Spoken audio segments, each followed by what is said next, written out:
Hello, everyone, and welcome to your NARSA weekly update for the week commencing Monday, the 21st of November, 2022.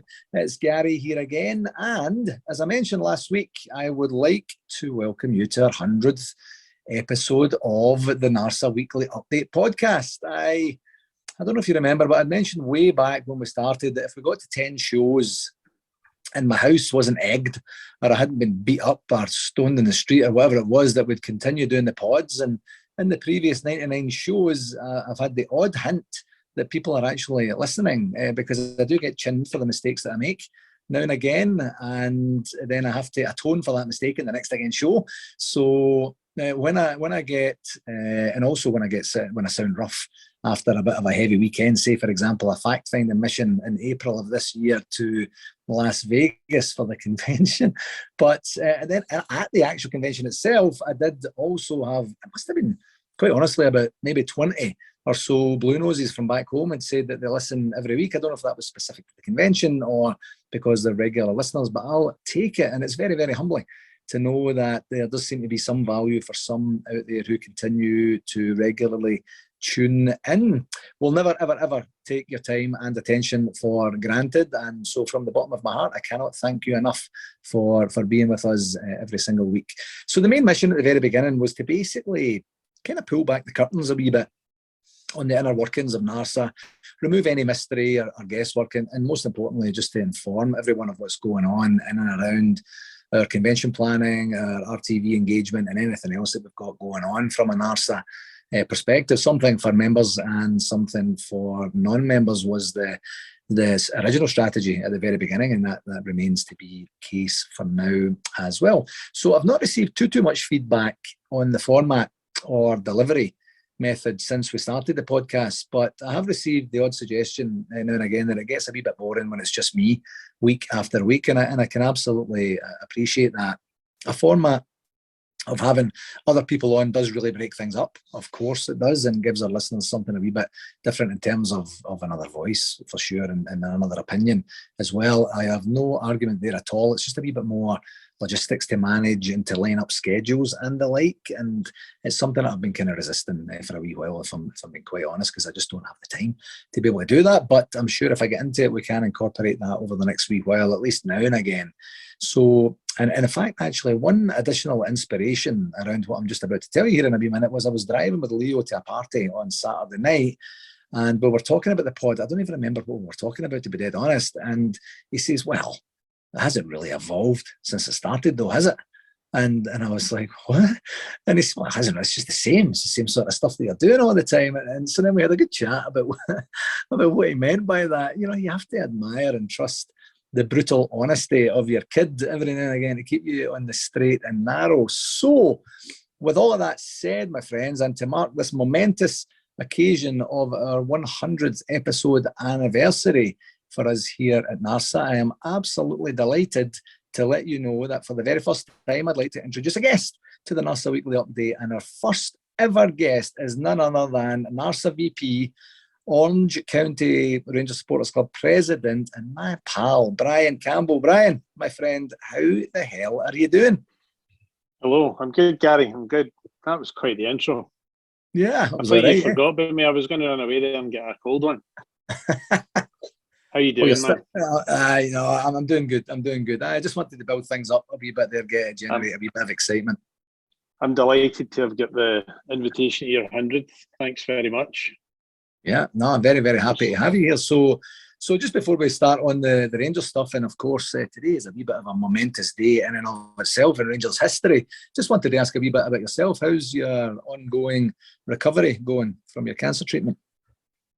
Going good, thanks. I go back next Tuesday for a follow-up, so that'll be the tell-all. But in general terms, doing good. Just going from strength to strength. No back on my mountain bike yet, but doing what I can to get back to my fighting weight. The 4.5 mile walk this morning, so kind of just need to keep on building on that. And as I say, going from strength to strength. But doing well all in all, thanks for asking. And as I say, next Tuesday will be the tell-all for me, which I'm pretty confident is going to be, full of good news. So early reports back were positive, so I've got nothing playing in my mind actually. Nothing's playing in my mind getting into next Tuesday. So here's Good. hoping. That's great news. Yeah, great news. I know we'll be keeping in touch between now and next Tuesday, and I'll maybe put a wee shout out for you next Monday, just to add a wee bit of collateral to the notes for next week already. To remind me to go to my appointment on the Tuesday. Yeah, maybe. So on a less important stuff, on the Rangers stuff, and originally when I was doing up my notes for our chat on the weekend there, I was going to, and I guess I'm probably still going to ask the same question, but I was going to ask, we've had a wee bit of a chance to kind of calm down after a disappointing almost half of the season. And I was going to ask you, what do you make of the season thus far? But then we woke up today, of course, to the somewhat sensational news that the question actually means something a wee bit different now with the news of Giovanni Van Bronckhorst's sacking by the club. So I'm going to kind of spin the question a wee bit. And what was your first reaction when you first heard or read about Gio this morning? Finally, thank God.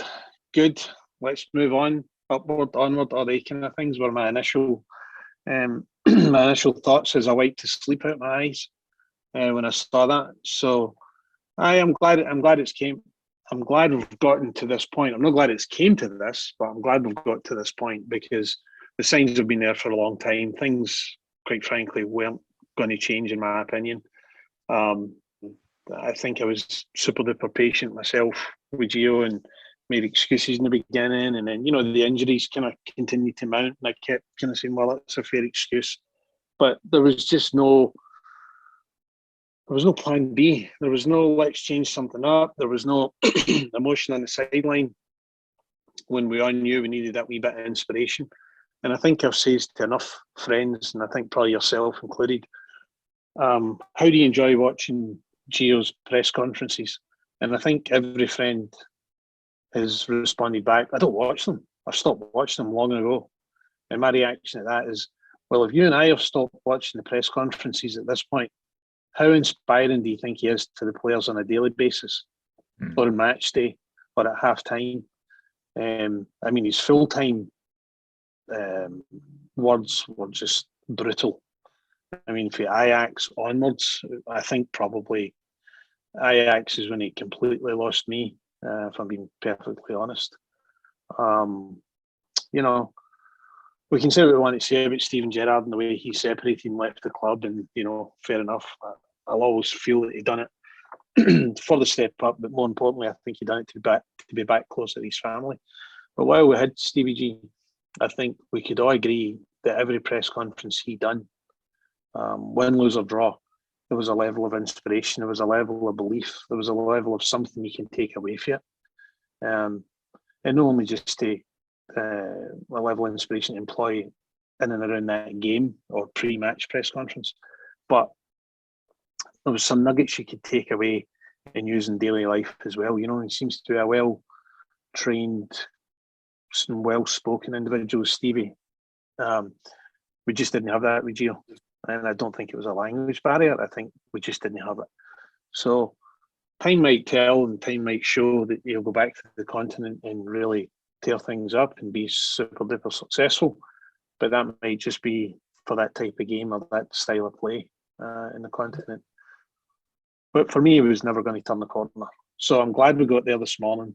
I think it changes anything that I would have kind of came to my head and said. Had we had this conversation last week, I think I would have been rounded on Gio, I'd have been rounded on the board, I'd have been rounded on Ross Wilson and lack of this and lack of that.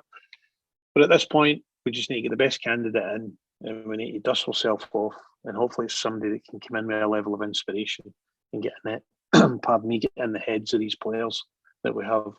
We don't go for a European final last season to where we're at just now, and the players lose other talent in a 6-month period or whatever it's been. There's good players in there. There's players that I think we need somebody to get in the head of and get the best out of them. Some of them are going to be playing for new contracts. Some of them hope they're going to be playing to build a wee bit of value into themselves for us, because that's what we need. So I'm not going to talk about the off the field stuff. There's a lot we could talk about there. I just hope we find the right candidate, and that's the $1 million question. I'm not quite sold or not quite sure who that should be at this point, quite frankly. Yeah, I'm gonna just as a bit of a sneak peek, I'm gonna press you on that a wee bit later on, so you've got a wee while just to get yourself organised on what you think, and we'll see where we go from there. I said, yeah, on do I have last time to put do I have time to get Elon Musk to put a poll on Twitter? We could just go with the result of that. I thought he shut Twitter down last week. No, he's got polls on there now and again. Oh, right, okay. I was saying on the pod last week there that my fear now, is, and it was a fear before, is that this board doesn't have a great track record of hiring. And even Stevie G, I mean, he was, after the Hamilton game where we got beat at Ibrox, and then we just had the Old Firm game to come before COVID hit us. It looked like he was on a really shaky peg at that point, whether he was going to walk away or whether he was going to be let go as well. I mean, we'll never know. That's all going to be supposition at that point. But notwithstanding that, I mean, Stevie G had a wonderful season for 55, but didn't, it gave us some great memories in Europe as well. Nothing like what Gio did. But, my fear is that if the board have a track record of less than astute candidates for what we need as a unique club, as the unique club that we are, then my confidence level is lower. And what I suggested last week, if you don't know how to do that, go and get professional help to be able to do that. I know Ross Wilson's supposed to be the guy that's able to do that kind of thing, but maybe they haven't been trained in interviews. Maybe they haven't. I mean, they're all successful business people, but maybe they have people that do all that sort of stuff for them. So I'll be really, really interested, because just over a year ago, we were desperate for Gio to come in. I know I was anyway, and he seemed like the most logical appointment. I thought we'd traded up when he came in. It was one of the first ones to say that. Yeah, absolutely. Proven track record. But the problem is, sorry to cut you off there. The reason I say it's the $1 million question, like, who is that candidate? The reason I say that is a $1 million question is the board that you just mentioned there. The board that we have right now in place have a horrendous record, right? The Stephen Gerrard appointment was really, apparently, I were led to believe, it was via the Dave King connection and him talking to people at Liverpool and etc. etc. So for just talking sake, we'll give that to King. It was a King appointment. It was a King suggestion that he helped land it. So that leaves us back with the same people that appointed the likes of Coutinho. Mm. We can't get this wrong. This cannot be the wrong decision. Yeah. That's why there's a lot of pressure riding on this one.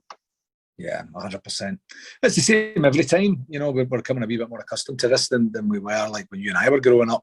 It just seemed to be so, steadfast. It was, the folks were there for as long as they wanted to be there, and there wasn't as much turmoil and drama. But maybe that just the way that the world's changing. So let's go back to our regular scheduled content for a wee bit here, Brian.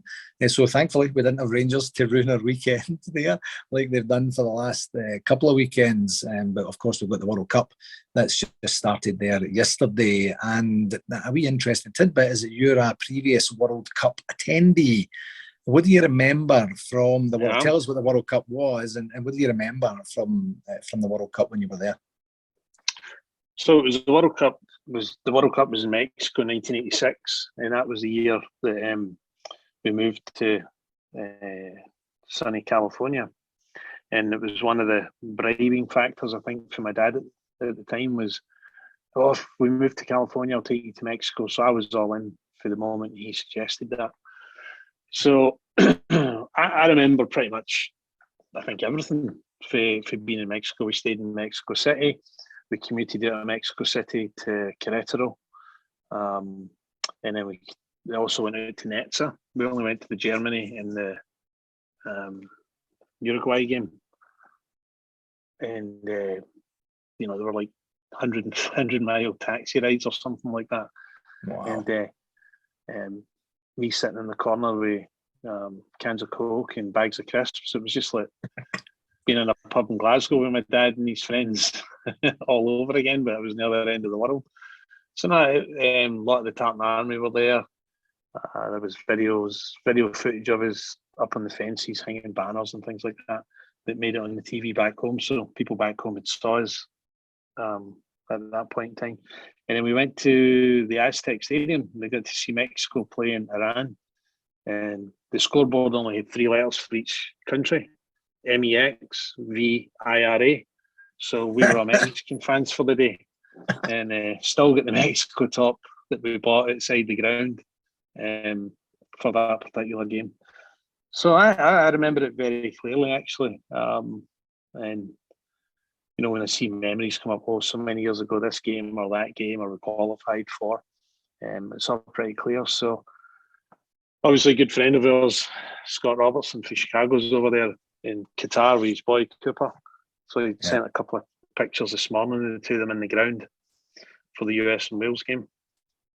And I could reply with was, I remember it clearly, giving me goosebumps, just reminds me of me and my dad.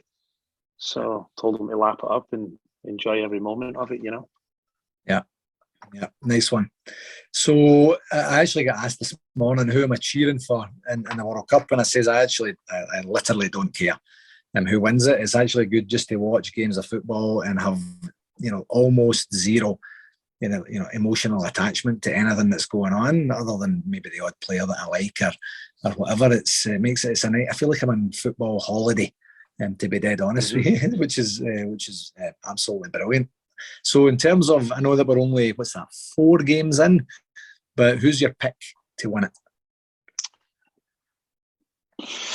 So out of touch with international football, to be perfectly honest with you. Obviously, I'd like to see America do well. But like the last couple of World Cups, I've always thought that Belgium and Holland would be kind of outside runners. So Belgium, Holland, or United States, one of the 3 countries I'd like to see do well. Nice, good stuff. All right, so I'll move on to the shout outs. Not so much on going on the shout outs, just the very first one I've got here is just to wish a belated happy birthday to NARSA MC from Las Vegas and Toronto 2023, Mr. David Edgar from the Heart and Hand, the Rangers podcast network, who celebrated his birthday yesterday and is the ripe old age of 45. I don't know about you, Brian, but I have to say, when he said to me 45, I was like, oh man, you have had a hell of a paper run. 45, he looks a lot older than that. Well, he informs us from one pod to the next about some of his past party life, I guess you could just say. And I'm glad he's made it to 45 and many more still to come. Yeah, indeed, exactly. So from another shout-out perspective, just kind of back to the pod here, just to provide a bit of a history lesson. Our very first pod was December the 21st. So what's that? That's exactly 23 months ago. Tonight was the very first pod, and since then we've only ever missed one week, and that was in June of this year. And when you consider the journey that Rangers have been on in that time, I think it's actually incredible that we got here in one piece. And since the shout-outs kind of acknowledge life and happenings in and around Rangers land, I did want to talk about on the 100th episode about your direct hand in actually getting this whole thing off of the ground. Do you remember that? And before you answer that, folks that probably don't know this, that Brian is big time the ideas guy for NARSA. A lot of the stuff that we've done in the past 6 years, actually even from before that, but since Brian has joined us back in 2016, has been on the back of ideas that he's come up with. It's his jam, and he manages to find the right things to suggest at the right times. But anyway, back to the pod. Do you remember how it all came about? I would say my recollection is, the Yahoo list was going to be going away, going to be obsolete due to whatever part of the Yahoo platform that was disappearing. And we were kind of thinking or brainstorming or texting back within the exec, what could be a best mode of communication, something that's easy, and just pack everything in it and bundle everything, get it out to folks in a timely manner, both to put it together and for them to consume it. And that's kind of just where I come up with the idea, I think, of, hey, why not do a little podcast, a weekly podcast, instead of having this email chain, which obviously was going away, and then we're going to look for a new email platform. But rather than have dozens and dozens of emails on a mailing list that only really seem to light up at certain points, particularly around obituaries, I was kind of like, hey, can we not get something that's kind of a little bit more modern and got a wee bit of a jam to it, a wee bit more enlightening, something that people would enjoy listening to, and then we could maybe add to it with information about clubs, a club here and a club there, or profile people, or profile clubs. And I think that was kind of the idea. And thankfully, you kind of knew the techie guys, got some folks involved, some pointers, and I think here you are today, 100 episodes later. So it was only my wee idea, and I think the thank yous go to yourself for putting the time and effort into, compiling all the information throughout the week, and then bundling it, packaging it, and getting it out to folks. Yeah. I mean, as you know, I don't. That's my recollection. Sorry. So if yours is different, let's hear it. I've had a lot of drunken nights between then and now. No, that's actually it. But it coincided with a trip you had back home, and I think you were on the podcast with Mark Haitley and Alec Ray, and then the kind of sound engineer guy pulled you aside and said, "You should do something like this for NARSA." And then you came back. I think actually you were still there. I think, and you were like, "Hey, what about this? We should probably do something like this." And then the wheels all started kind of turning from there. Right, and I thought it was during COVID. You're right. Yeah, we've done a studio recording with Mark Haitley and Alec Ray in Glasgow, and I think they had it live, and they had video streaming as well. I think, because I remember them saying, "Oh, we have to be COVID compliant. Make sure there's 6 feet amongst each other, and a couple of yardsticks out measuring." And so it didn't look like we were sitting too close to each other and falling foul of the rules over there at the time. Yeah. So I remember that now that you say it. Yeah. Yeah, nice one. It's kind of interesting how it all comes about. So thank you again for doing that. On to the convention update for this week. I can officially confirm that it's 205 days and 29 weeks until NARSA heads down to Toronto Midtowns Convention to host the biggest bash of the Rangers year, and the time is really coming in 29 weeks. We're in the 20s now, and as you'll probably have seen via communication channels earlier today, we now finally have the hotel out for a general public sale for bookings, and we have seen some activity on that already in terms of some people not getting the bookings that they were looking for. So I'm fairly certain that's probably going to sell out here kind of soon. And as I mentioned a wee bit before, we are very restricted. We put it on the email that we used for today as well, but we're very restricted specifically on the before and after dates for the convention this year. Usually we have a wee bit of flexibility on that each year, but this year we don't. The number we've got is the only number we're going to get, and when they're sold out, they are sold out. And I know that there was a wee bit of restrictions in terms of what type of rooms that you could get access to. We did get another 50 rooms added to the block in terms of 50 double rooms added to our existing block, not an additional 50 rooms, but just 50 double rooms, so that when you booked a double room that you would actually get one, and it wouldn't be the message of find out when you get there what you're actually going to get. So hopefully that's not going to be a huge concern or issue for anyone going forward, and everybody will get what they need. I actually expected my email to kind of blow up today, and it didn't, and I don't know if that's just because of the news of Geo or everybody's getting what they need. But anyway, if you don't get what you need, please reach out. We'll see if we can do what we can. But if it's specific to before and after, if it says it's sold out, it most likely is, and we should get a pickup report from the hotel here probably tomorrow. I think we gave the hotel a heads up yesterday that this was going to be happening, so we'll see how that goes. Now, one of the key things from the room bookings perspective, because it took us so long to get out, I think when I originally started talking about this, I said you've got 2 months to book to get the early bird special rate. Now you've got kind of 3 weeks to get the early bird special rate. And just a reminder that up to and including the 15th of December, you'll save $14 per night with our special early bird rate, and any time from the 16th onwards. Now, the key for this will be the 16th will start Toronto time on the 16th, so take 5 hours away from that on the 15th. If you don't get it booked by would that be 7 p.m. UK time on the 15th of December. The system will just automatically trigger it. It's not a human being sitting there saying too bad, so sad. And then it will be an extra $14 per night. That would be a shame if you missed out on the early bird. You know, $14 a day for 3 or 4 or 5 days gives you a wee start on your beer for one in the afternoon. So please don't forget about that. Just another reminder for the Holiday and Flight Centre. They have their full suite packages available. If you're interested in that, go to attheconvention.com and you'll see what they have to offer. And this is primarily for blue noses from back home who are travelling, or maybe even from the UK in general, not so much just Scotland. And you'll get, just as a reminder, you'll get the flights, you'll get the transfers to and from Pearson Airport in Toronto, you'll get your hotel room, and you'll get your ticket for all 3 nights of the convention as well. So I think we'll be in good shape. So we'll see where it goes from there. And if you're genuinely thinking about it for next year, please get in touch, because I know that Rosie and our team over at the Holiday and Flight Centre were making some progress on that as well. In terms of the convention tickets themselves, we are in the very, very final throes of getting those organised and out for sale. As per our process with the hotel, we'll open up the ticket sales to NARSA members first, and then we'll open up to the general public, and we're going to do our final testing of the platform and everything. It's the exact same as what we used for Vegas, but we haven't used it since Vegas, so we're just going to make sure everything is okay on that, and then we'll get it opened up. Probably give the NARSA membership a couple of weeks, and then after the couple of weeks is up, we'll then open it up for general sale. We will have everything out on sale during the World Cup break for sure.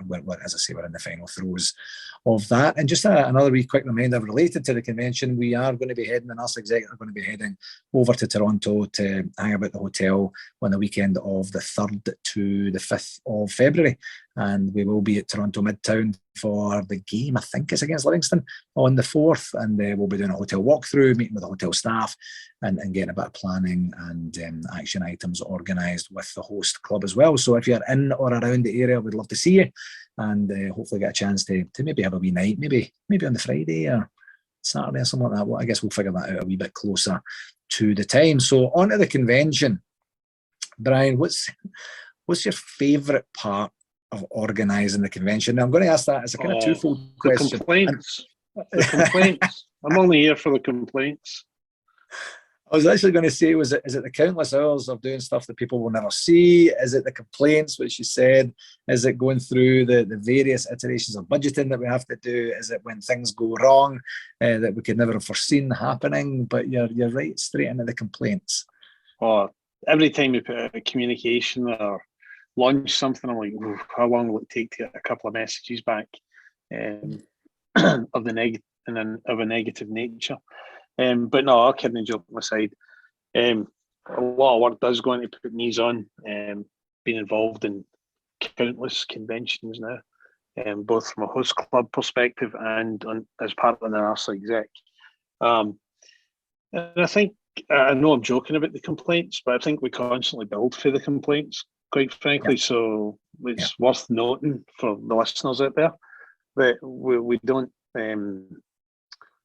rubbish the complaints. We don't rip them up and throw them away. We don't delete them. We kind of build on them. We try to learn for that. It's all part of our lessons learned at the end of every convention, right? So we do build on those. As far as kind of the fun part of it, I think is getting to know the host club and their key people. I know Andy and John have got a lot planned, and their crew have got a lot planned for next year, and it's just good to see it come together, and try to help them as much as they want help. There are some clubs that, they're very on the ball, and they've done a lot of planning, a lot of organising of various events in the past for their own club, so they probably need less, hand-holding, for lack of a better expression. But then you also have clubs that really just reach out and say, we need help with this. What do you say about that? What's the suggestion? And it's good to see that mix, for one event to the next. So just getting to know people better, I think, in a nutshell, is probably the thing I look forward to most, and then getting to hear, and amongst that, getting to hear the guests that the host club would like to invite, and more importantly, the why. Why is so and so their hero versus someone that's been in the past, or if it's a returning guest, some folks have a different the optics are a little bit different as to why that's maybe a hero of theirs or somebody within their club. So that's a really cool part as well. Yeah, definitely. For me, I completely agree with everything you said there, and the whole point of asking the host club, I think I mentioned this last week or maybe the week before on the pod, but the whole point of asking the host club was just to get a feel and a flavour for the culture of the host club. When you go there, so these guys all went for kind of a younger generation, say the 9 in a row era. These guys went for some of the older folks or whatever it is. But just to get a sense, it's almost like an opportunity just to take a wee step back and appreciate that everybody supports Rangers differently. Everybody looks at things differently as well. And it's great just to find out the ins and outs of those types and styles of stories as well. So yeah, the guys in Toronto Midtown have been great to deal with. We've got everybody knows we've got the flute band locked in. They're working busy on the entertainment and all the other bits and pieces as well. I don't know if there's going to be anything out for booking prior to the end of the year. I would think they would maybe be well served to do that and kind of hit the Christmas rush, if you like, in terms of the excursions and bits and pieces like that. But we'll see how that goes. We're due a catch up with these folks over the next wee while. Anyway, so yeah, that's it for the convention. Now, what we've done for a lot of the conventions recently, and more importantly for Vegas, there was we put a frequently asked questions together, and we haven't got that up yet because we're not quite just there yet. But we will work on getting that organised here towards the end of the year as well. So if anybody has any questions, you can go and visit the site there and see, in terms of hotels, in terms of tickets, in terms of excursions, in terms of what you get for your money, in terms of where it's going to be, in terms of leaving due, that kind of thing as well. But we'll get to that when we get to that. It's not just a bit of a flash in the pan. So on another business perspective, we have, I'll mention this again next week, but a week tomorrow, I believe it is, on the 29th, we've got another update meeting with an NARSA executive just to kind of figure out where things are at overall from a convention planning perspective, from an RTV perspective, from a financial perspective, and gear up to what we need to do for the general meeting and the hotel walkthrough and stuff like that as well. So we'll get the agenda together, fairly standard agenda most of the time for the NARSA exec meetings, and then with any other business at the end is what gives us a wee bit more meat to the bones. So I'll talk a wee bit more about that next week, and then the following week, like I did last time, we'll give a wee bit of an overview and update as to where things are at, and it'll be interesting to see how the conversation goes with a new manager, with the fact that we're not playing, with the fact that we don't have to worry about getting to games or anything like that. But it's a wee bit overdue, and we'll get that meeting. And as I say, I'll keep everybody posted on that. On to communications. I was going to say there actually isn't a whole hell of a lot going on from a communications perspective. Fairly quiet, which I guess is to be expected in terms of the early stages of the World Cup, and the team is on holiday and the like. And I was going to start mentioning some of the Christmas things that are organised from the club and that sort of ilk. And then we woke up to the news that our manager, of course, has departed the club. And I was checking actually today with a pal to say, can you remember how long it took us to get Gio in once Steven Gerrard and his crew left? And because it felt at the time, I don't know how you felt, Brian, but it felt at the time like it was a hell of a long time. And, like it felt to me like it was a month. And then he came back and he says it was actually 9 days. So today is the 9th day since the St Mirren game. And I don't know why we waited the 9 days. I had a wee thought in my head that maybe we had in some way, administratively, we had to wait a year for Gio to be in place to maybe make it a smoother process to let him go, possibly save some money, possibly. I'm not 100% sure. I don't know anything about any of that sort of stuff. It just seemed a bit odd that we would wait the 9 days. But if we're going to go in the 9-day rule, my expectation is that we're going to wake up tomorrow morning, we're going to have the new manager in place. Let's just be a bit hopeful about that. So as I mentioned earlier in the pod, who, if you had to name one name, I will not hold you to this. I 100% I'm going to hold you to this. But if you mention like one name, if you were forced to mention one name, who would it be as the new manager? Oh, I have no idea, man. It's got to be the right person. It really has to. Um, a lot of folks are going on about Michael Beale. We all have an affinity, and some folks have a loving for Michael Beale. But his track record at QPR hasn't been great. I mean, you look at his record up to this point. He's won 9 games and lost 8. Before I think he just had 3 losses in a row. Before that, everybody thought he was having a bit of a barn burner in there. But so I'm not sure that that's the guy. The other one that's been touted by the bookies and stuff is is his name Sean Dyche or Dyche? Yeah. Maybe he's a hard man we need. I've always kind of just connected better with your blood and thunder type people. Graham Souness, just a hard midfielder. I was going on about Stevie G and his inspiration earlier. He wasn't necessarily a Souness, but he was a blood and thunder. Wore his heart in his sleeve kind of guy. We need I think a hard man to really get the best out of some of these players. Maybe I just think that because that's kind of the football I played under, but these whiteboard tactician kind of guys, I don't think quite cut it for their club. So I don't know, man. I really don't. I would rather take Dyche over Beale, I think, at this point. Yeah.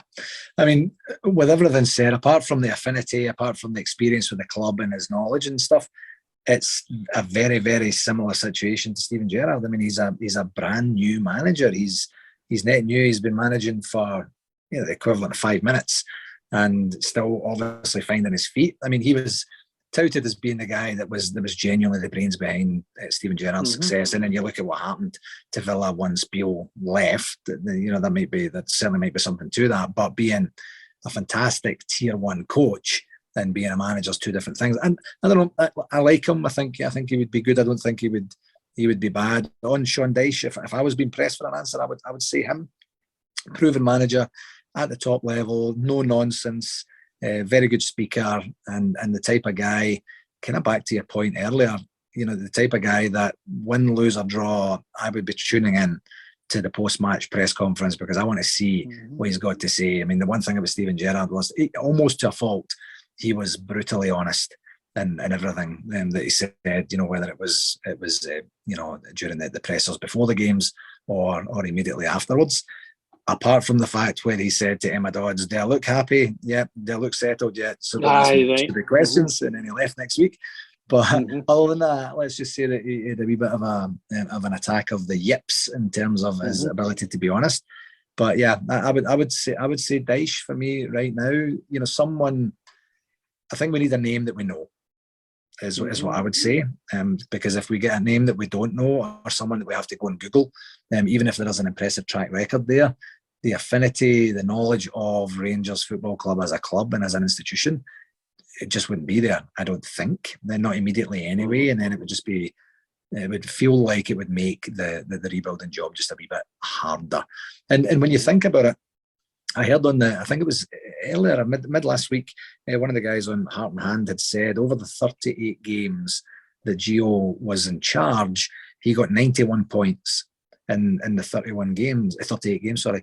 And that's not a terrible amount of points to get. And then you get 91 points in 38 games, you've got a European final, you've got a trophy in the cabinet, all that from a year, and then he gets the sack. When you put it like that, there's some that might be forgiven for saying that's a wee bit harsh, is it not? But if you look at the league points that were squandered last year and the league points we've dropped this year, I think there's, correct me if I'm wrong, 21 point swing, something like that. Clear. Yeah. That you don't survive at Rangers with numbers like that, unfortunately. Yeah. Yeah. I think we all kind of let things ride through. The early defeats this season, based on we came in the high of the European final last year, plus injuries, kind of what I spoke about earlier. the European high, the injuries. We kind of gave him the first quarter of the season. He got a bye kick on that. And then it was like, okay, this is not really changing. And now we've got now to what's, roughly the halfway point. And as I said, I felt it was never going to change. So something had to change. And I'm glad the powers that be also saw that. I was going to say a second ago, when you were talking about replacements, I don't know if you've seen the picture of Craig Moore with Kevin Muscat. I guess they were out somewhere together in Australia the holidays. I had actually sent that to a friend.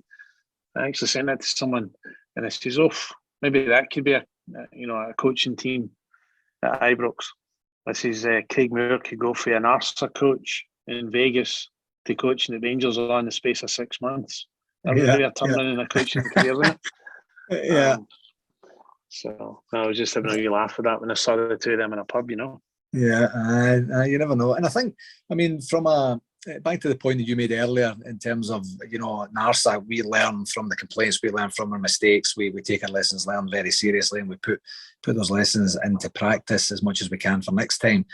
If we take this, and it didn't feel like a gamble or anything like that, but if we just take this experience of Gio being there and saying, right, we need someone that with a proven track record of winning domestic games. Because, Gio never got beat in a cup competition, domestic cup competition. He was in one and he won it, and he's in the semi-final of the League Cup. So fair play. If he's a cup manager, that's great.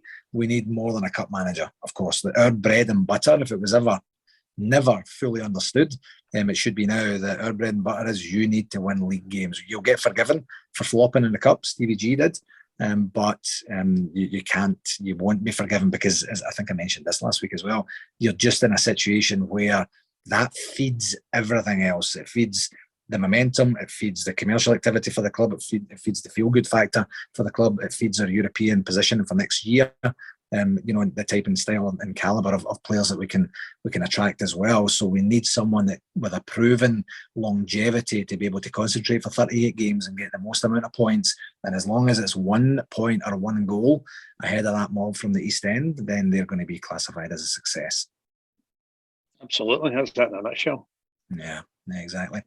Okay, folks, well, that's going to do it for this week. Thank you very much, as I say every single week, for taking the time to listen. Please do share it with whomever you think might enjoy it. And until next week, Brian, thank you very, very much for joining me on the 100th episode. Yeah, thank you for having me on. Hopefully I contributed a wee bit. Absolutely, and hopefully we'll have you back on some other time, but before the 200th episode, I promise, folks. And until next week, folks, please do take care of yourself and all the very best. Cheerio.